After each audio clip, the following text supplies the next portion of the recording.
Iran ने मंगलवार को इसराइल पर बैलिस्टिक मिसाइलों की बौछार कर दी, जिसके बाद से पश्चिम एशिया में तनाव चरम पर पहुंच गया है।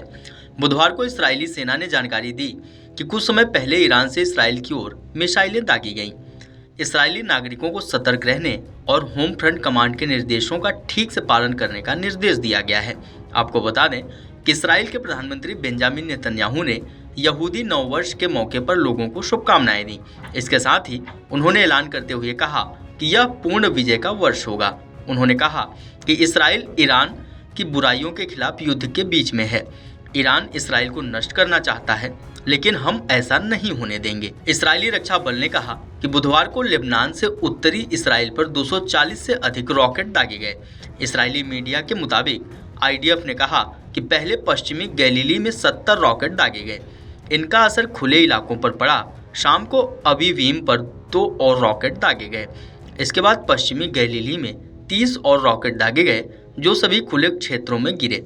पश्चिमी गैलीली में हुए हमलों के दौरान कांच के टुकड़े या गिरे हुए छर्रे लगने से एक व्यक्ति को मामूली चोटें आईं। अन्य किसी के घायल होने की कोई सूचना नहीं है। इसराइल के सैन्य प्रमुख हर्जी हलेबी ने ईरान को चेतावनी दी। उन्होंने कहा कि हमारे पास पश्चिम एशिया में किसी भी बिंदु तक पहुंचने और हमला करने की क्षमता है।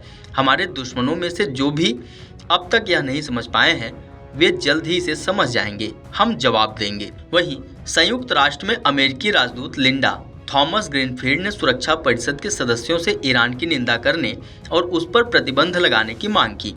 इसराइली मीडिया के मुताबिक थॉमस ग्रीनफील्ड ने कहा कि यह परिषद के लिए एक स्वर में बोलने और ईरान द्वारा दूसरे सदस्य देश पर बिना उकसावे के किए गए हमलों की निंदा करने का समय है।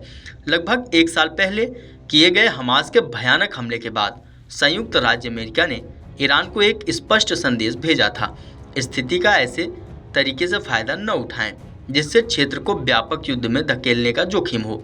IRGC ने चेतावनी को नजरअंदाज किया। उन्होंने कहा कि ईरानी शासन को उसके कार्यों के लिए जिम्मेदार ठहराया जाए। हम ईरान या उसके सहयोगियों को संयुक्त राज्य अमेरिका या इसराइल पर कार्रवाई करने के खिलाफ कड़ी चेतावनी देते हैं। उन्होंने कहा कि अगर परिषद हाथ पर हाथ धरे बैठी रही तो इससे क्या संदेश जाएगा। मुझे डर है चुप्पी और निष्क्रियता IRGC को हमलों को बार बार दोहराने के लिए प्रोत्साहित करेगी।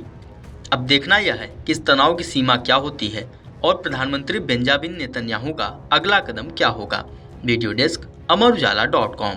अगर आप ये वीडियो YouTube पर देख रहे हैं तो हमारे चैनल को सब्सक्राइब कर बेल आइकन दबाएं और Facebook पर देख रहे हैं तो हमारे पेज को लाइक करें। 8 मिलियन प्लस सब्सक्राइबर, आपके इस भरोसे के लिए बहुत धन्यवाद।